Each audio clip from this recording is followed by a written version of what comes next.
শিক্ষার্থী আর স্বেচ্ছাসেবকদের তৎপরতায় ধীরে ধীরে স্বাভাবিক হচ্ছে রাজধানীর ট্রাফিক ব্যবস্থাপনা। শনিবারও সকাল থেকেই রাজধানীর সব সিগন্যালে লাঠি হাতে যান চলাচল নিয়ন্ত্রণ করছেন তারা।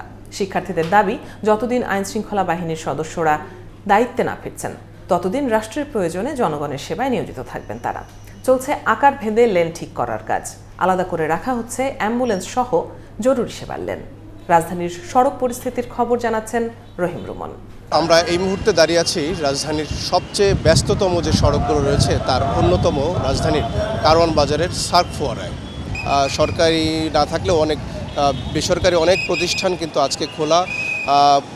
অন্যান্য স্বাভাবিক যে কোনো সময় আমরা কিন্তু এই সড়কটিতে প্রচণ্ড যানজট দেখতে পারি, কিন্তু আজকে শিক্ষার্থীদের যেই তৎপরতা, যে কর্মযোগ্য, তাদের যে প্রচেষ্টা, সেই প্রচেষ্টায় কিন্তু আমরা দেখছি যে সকাল থেকে এখন পর্যন্ত এই এলাকায় কোনো যানজট সৃষ্টি হয়নি। বিপুল পরিমাণের শিক্ষার্থী এখানে ট্রাফিক পুলিশের দায়িত্ব নিয়েছেন, ট্রাফিক ব্যবস্থাপনার দায়িত্ব নিয়েছেন। তারা কিন্তু তাদের যেই ব্যবস্থাপনা, সেই ব্যবস্থাপনায় মোটামুটি বলা যায় যে যাত্রী বা সাধারণ মানুষ যারা আছেন তারাও কিন্তু ব্যাপকভাবে সাড়া দিচ্ছেন, যার কারণে কিন্তু এই যে ট্রাফিক ব্যবস্থাপনা, ট্রাফিক পুলিশ না থাকবার পরেও যে ট্রাফিক ব্যবস্থাপনায় যে কোনো রকমের শূন্যতা সৃষ্টি না হয়নি সেটি কিন্তু প্রমাণিত হয়েছে। আমরা দেখছি বিভিন্ন শ্রেণী পেশার শিক্ষার্থী, বিভিন্ন কলেজ বিশ্ববিদ্যালয়ের শিক্ষার্থীরা নিজে থেকে যেই দায়িত্ব তারা কাঁধে নিয়েছেন সেই দায়িত্ব তারা পালন করছেন, যার ফল কিন্তু সাধারণ যাত্রী এবং সাধারণ মানুষরা ভোগ করছেন।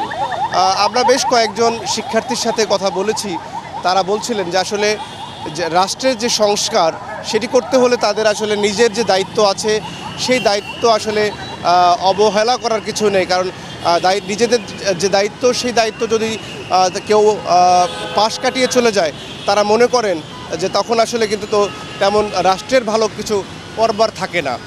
আমরা একজন শিক্ষার্থীর সাথে একটু কথা বলতে চাই। আপু, আপনাকে একটু শুনতে চাই যে আপনি যে দায়িত্ব পালন করছেন, কোন তাগিদে আজকে সড়কে নেমেছেন, পরিস্থিতি কি মনে হচ্ছে, মানুষ আসলে আপনাদেরকে কিভাবে গ্রহণ করছে?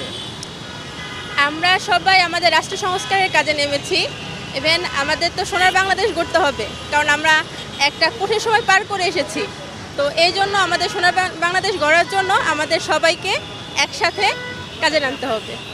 মানুষের সাড়া কেমন পাচ্ছেন? অনেকে আমরা শুনছি কেউ কি বিরক্ত হচ্ছে নাকি আপনাদেরকে অভিনন্দন জানাচ্ছে? আসলে একটা কাজে কিছু কিছু মানুষ হয়তো বিরক্ত হচ্ছে, কারণ আমাদের তো রুলস মেনটেন করতে হবে। তো এই কঠোর রুলস মেনটেন করার জন্য হয়তো অনেকেই বিরক্ত হচ্ছে, তবে বেশিরভাগই আমরা ভালো সাড়া পাচ্ছি। আপনাকে ধন্যবাদ। আমরা একজন শিক্ষার্থীকে শুনছিলাম, আমরা যদি সুযোগ পাই আমরা আরও একজন শিক্ষার্থীকে শুনতে চাই, যিনি এই যে কারওয়ান বাজারের যেই ট্রাফিক ব্যবস্থাপনা তার নেতৃত্বেই আছেন বলতে হয়। আপনাকে একটু শুনতে চাই যে কেমন যাচ্ছে? অন্য সময় দেখে যানজট লেগে থাকে, আজকে যানজট লাগছে না। এই যে তৎপরতা, আপনারা আসলে কোন জাদুমন্ত্রে এটি ঠিক করছেন? আমাদের শিক্ষার্থীরা খুব ভালোভাবে কাজটি সুচারুভাবে পরিচালনা করছে। তারা যেই দায়িত্বটা আমরা তাদেরকে দিয়েছি তারা খুব সুন্দরভাবে নিষ্ঠার সাথে এই দায়িত্বগুলো পালন করছে। আর কি মনে হয় যে ট্রাফিক পুলিশ যে শূন্যতা, কোনো শূন্যতা কি অনুভব হচ্ছে? না, অবশ্যই ট্রাফিক পুলিশের যে শূন্যতাটা সেটা আমরা সাধারণ জনগণকে অনুভব করতে দিচ্ছি না। তা ট্রাফিক পুলিশ থাকার সময় যেই সার্ভিসটা পাই, তো এর চাইতে আমরা বহুগুণে সার্ভিস দেওয়ার চেষ্টা করছি। আপনাকে ধন্যবাদ। আমরা শুনছিলাম যে আরও একজন শিক্ষার্থীকে, যিনি এই এলাকার যে ট্রাফিক ব্যবস্থাপনা সেই ট্রাফিক ব্যবস্থাপনায় তিনি নেতৃত্ব দিচ্ছেন। সুপ্রিয় দর্শক, আপনাদের একটু জানাতে চাই যে আমরা এই যে ট্রাফিকের যে ব্যবস্থাপনার এই যে শিক্ষার্থীরা নেমেছেন তাদেরকেও কিন্তু আমরা দেখছি তাদের সেবা করবার জন্য বেশ কিছু মানুষ কিন্তু স্বেচ্ছাশ্রম দিচ্ছেন। অনেকেই তাদের জন্য খাবার নিয়ে আসছেন, অনেকেই তাদেরকে বিভিন্ন ধরনের খাবার দিয়ে সহযোগিতা করছেন। আমরা যদি তেমন একজনের সাথে একটু কথা বলবার সুযোগ পাই, আমরা দেখলাম যে আপনারা শিক্ষার্থীদের জন্য স্বেচ্ছায় যারা শ্রম দিচ্ছেন তাদের জন্য খাবারের ব্যবস্থা করেছেন। কোন তাগিদ থেকে, কেন এই উদ্যোগ নিতে গেলেন?